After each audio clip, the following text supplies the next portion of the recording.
जी अस्सलाम वालेकुम। मां ज़हीर अहमद, शहीद अलमीर ख़ान जो फर्ज़ंद। तव्हां सां हिकु ज़रूरी ॻाल्हि शेयर करणी हुई। पहिरियां त 10-11 ॾींहं गुज़री विया आहिनि, बाबा जा अञा तक क़ातिल गिरफ़्तार न आहिनि थिया। ॿी ॻाल्हि इहा कि असांजा जेके मेन एक्यूज़ आहिनि गंबू कोश ऐं उनजी फैमिली जेके FIR में नॉमिनेटेड आहिनि, असां सिर्फ़ु कार्रवाई उन्हनि ते चाहियूं था। पुलिस जेकी बि ऑपरेट करे थी पई सिर्फ़ु जस्ट उन्हनि जे घरनि ते करे।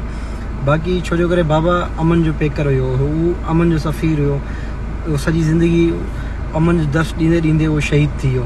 त असां उनजे पोयां इहो खूनारेज़ी नथा चाहियूं कि कंहिं ग़रीब ते अटैक थिए या कंहिं नाजाइज़ माण्हू ते अटैक थिए जेको उन में मुलविस न हुजे।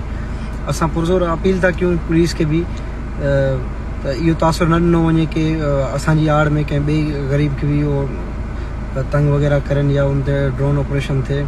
जेके असांजा मेन एक्यूज़ आहिनि FIR में ऐं ॿी जेकी आसपास जी बिरादरी आहे, असां उन्हनि खे बि अपील था कयूं, उहे बि असांजा हमदर्दी आहिनि, असांजा ख़ैरख़्वाह आहिनि। छो जो बाबा सभिनि सां चङायूं कयूं, सिर्फ़ु कोश बिरादरी सां न कयूं हुयूं।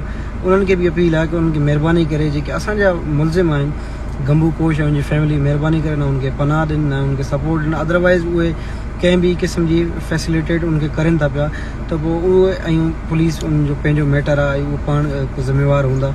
असांजो इहो ई चवणु आहे कि ऐं इहो मुतालबो बि आहे पुलिस खां, सिर्फ़ु जस्ट उन्हनि जे घरनि ते ड्रोन अटैक कयो वञे। असांजा सिधा दुश्मन उहे आहिनि गंबू कोश ऐं उनजी फैमिली। थैंक यू, शुक्रिया।